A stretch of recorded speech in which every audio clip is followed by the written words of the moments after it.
Understand the concept of the text, you always write like accurate text. So all of those things that you don't even really need to treat, you just kind of smooth out the pieces in between. Yes. I like the one-handed, look at you. Good job. Yeah. And even though she didn't let you understand what I like is your feet was there and your arms stayed down. Right? Whereas yesterday it was like this. Yeah. Right? So even though you didn't get the camera, that's not the point. Your seat was connected, which means your energy, that kinetic energy is literally physics, didn't bounce up through your body. And you throw your arm up. Good. And strong. Go over here. Yes. Yeah. I love that. It makes me so excited when you follow because it just looks easy. It looks like you're not really doing it. You know what I mean? Because some people go, you just do a little bit, so I'm just excited. That's how we do it. And also the illusion that nothing's happening because you're following her movement. So where I'm standing, you just look very steady and consistent in the hand. Whereas before, we do too much and we get a little bit like this and then she gets faster. Right? Last one.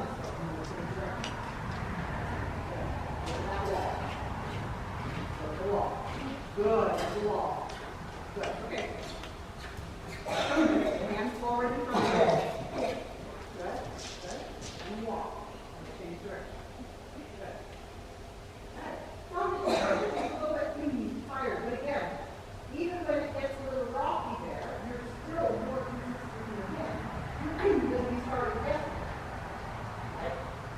It's not an easy thing to make your hand independent, soft, and solid.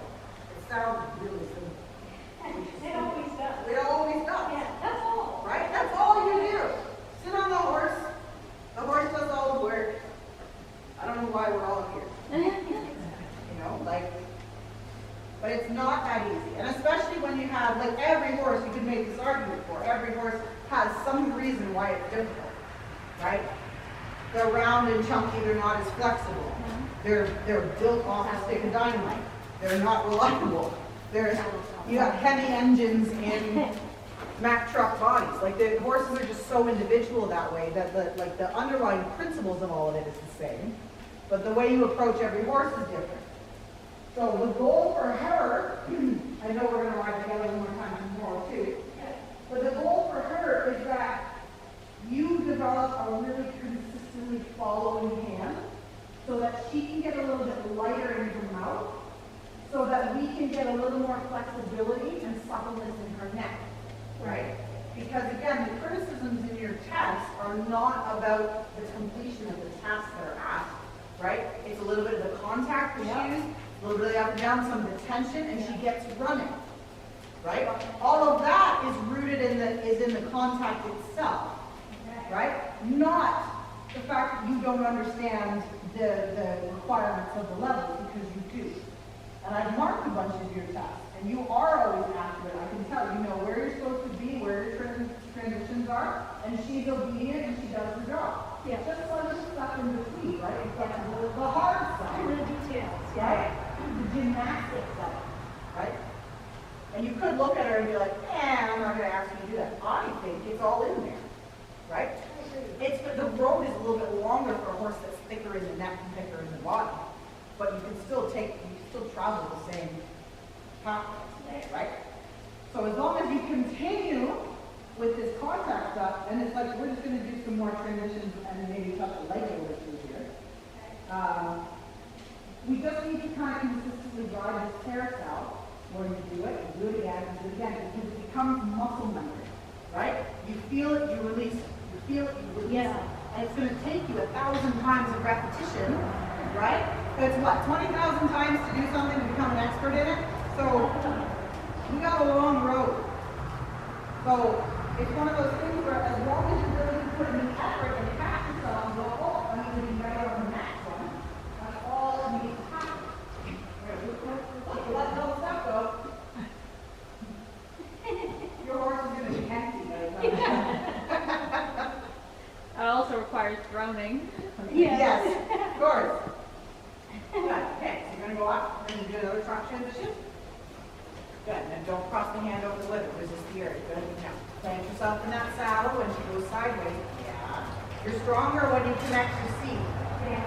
Good. Now, don't let the trot get too quick. Forward is good, quick is not. They are not the same. Right? Yeah, there. That's a little bit better. Good. Sit down in that saddle and look where you want to go. Good. Now we're going to do a transition off the planter and you're going to follow with the hand. Trot. Follow. Good. Now we're going to trot. Follow. Don't worry about it.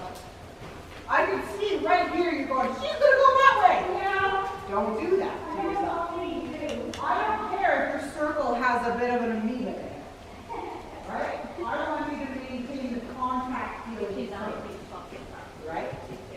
So, look down here. Catch me. Catch it. Good. And a little girl, you're going to go feet up. Good. Follow with the hand. Look down here and look. Connect your seat. Look. Yes. Follow. A little bit back to the left. I know you're trying to sit down and hold your here. But it's funny how you take a stroke across one and you can't kind of. Yeah. One more time. We're going to do the transition after, so we're going to canter past that, and we're going to do the trot transition over here. So we don't try to do it all in once. I'm going to be blind by the time I see this. I know. Yeah, that's okay. Up again. Good. Now look down, look at me. Square up. Yeah, come this way. Good. And trot, follow. Trot. Better. Good. You feel like looking at me a little bit more. Much better. Good. Walk. Good. Follow. Follow. Get there. That's the opportunity right there is where you really start to go, okay, I want to give the rein a little bit. I want to flex. I want to bend. I want my elbows to now feel the elastic. So she starts, obviously it's coming out of the fact she's a little bit tired now. But we're going to use it, right? Because she lets the neck go and you're going to go, oh. And you're going to feel that. I want you to switch the rein and flex her a little bit. I want you to go this. Right? Is she a bit low in terms of the textbook full line? Yes. Are we concerned about it right now? No. Okay? I would rather that she starts to just let go of her neck just a little bit. So that you feel like you can start to flex and have a bit more mobility left, right. Then we work on the strength to bring the top line up so that that feeling a little bit. So we can't do it all the time, right? What we can do is in the transition, you switch the focus to and the chest is up when I ask for trot. The chest is up when I go down to walk, right? If you can do that, a little bit of, you know, a little bit of height in the neck, that you gain on mobility in the work itself in between that, you're okay. Alright? Because you know the end of it, right? She's full high, she's up here, she's back. But again, we cannot do everything at once. Right? Kindergarten is going to jump to quadratic functions. So Okay, we're gonna go, we're just gonna do a couple of leg lifts and jaws. Okay. We're almost done, we have a couple minutes. We just want to do a little bit more. Okay. So, go down and walk back. You're gonna come up this quarter line, and you're gonna let it go just a little bit towards the wall. I don't care if you don't make it. I want you to keep her body a little bit straighter and help her sort of staircase her way over. Good. That was good.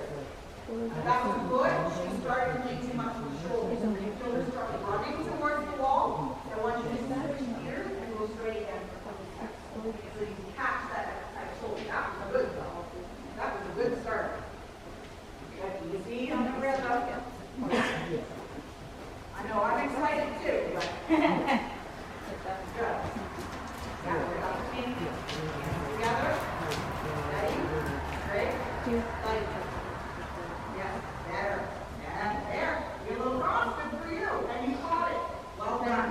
That was thoughtfully written. I love that. Cross diagonal, but you the other. Do you see how you kind of catch the moment and go, oh, we're going to have too much? Yeah.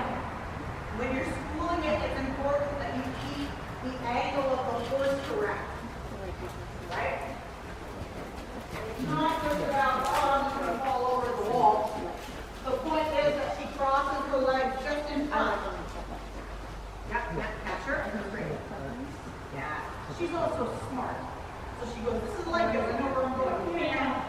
Yeah, okay Right? there. Look at there, it's fine, leave me alone. Yeah. Put me in, coach. Good.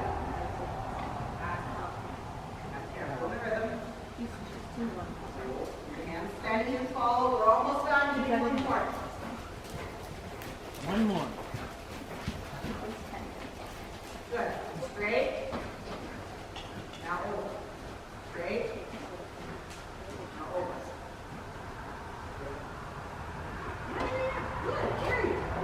So this one's not quite as balanced. Again, your sound is sliding a little bit to the outside. She's probably a little unbalanced. Yeah. But what I love is the moment where she takes a couple of really good steps. She knows it's good like this, where she comes here. I don't want her to cross, I'm half. She has to step just in front, and then sideways, and then in front, and then sideways. Okay? So 2 or 3 good steps, then riding straight is a good reminder to stay engaged through the outside shoulder. Then you take a couple of sideways steps again. So in an arena like this, you're coming up to number, kind of do a couple, ride straight, and then do one more. It does not matter if you actually make it to the wall, right? If you come on your quarter line, you know, if you make it onto the second track, that's fine too. But it's more important that she just kind of gets that flexibility where she starts to come under herself a little bit more. Good, put your hands together yourself, quiet. Do as little as your hands as possible. Good. Good. That's better. Good, and over again. Yes. Good, there, huh? Do you feel the hit? Yeah. Yes, you do. Good girl. Sliding right over. Yeah. But she did it without like, bleh, Yeah. right? But that's the point. She has that inside hind leg has to come under, and it lifts the wither up, and then it goes over again. Yeah. Right? So that was good. And when we talk about the flexibility of the neck and letting go and over, that's what that lateral is supposed to help. So that's why it's important that we school it carefully and thoughtfully, when we keep the horse a little bit straighter, and we let the legs come under instead of just the shoulder bone. Right? Just so that she's properly using the body. Right? Are we happy with that? She's so much fun. I was less organized today. I That's feel. okay. But, Well, and it's like, when you do multiple days in a row, I mean, the wheels fall off somewhere, right? She worked pretty hard yesterday, so she did a great job.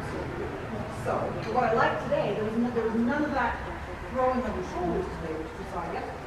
So you're seeing a little more connected today, even though there's some other parts that felt a little more disorganized, yeah. right? Plug this hole back in her so. Yes. Right? Yes, we are aware of that. But it's good, like that's horse training, right? Yeah.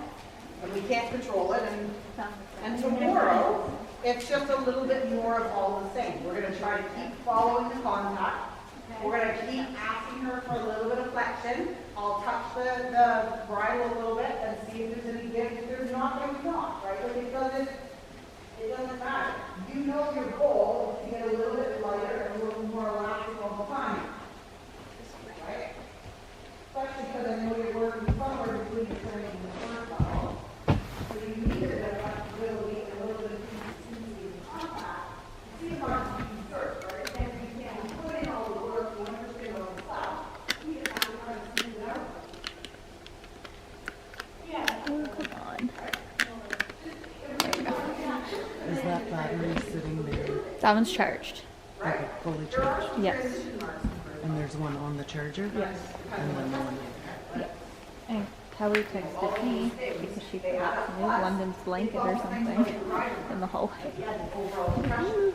The accuracy of your test is also part of the driving. I'm trying to remember. Driving the test well and you're accurate. It's in my way of finding it. But at the same time, when you do it with, you know, some fluidity through the transitions between different businesses, it bumps to even more. Right? And Yes, all everybody, these little details. everybody wants the rider 8s. Those are the hard. There's so many times you get like 7.5. You're like, come on, come on. I flubbed 1. You know, I still have my rider 8. I have 2 rider 8 pins. Ooh, and I know. I'll never do it again, but it was a good moment. But it's one of those things where it's like that means so much, just, you know, because everything's about the horse all the time, but it's kind of the one piece that we have. We don't have equitation classes in most of the stuff, so. And those would be pins I'd have on somewhere every day. Yeah. Right, pretty girl? I'm tired, leave me alone. So funny that she peed, so funny. Yeah. I love horses so much. They make me laugh. But again, it truly is like when you start opening things up, funny things like that happen. Like for Kane will pee my feral boy. I'll like bring him in and out of the barn and I'll handle him for a bit and he'll be all like, he's all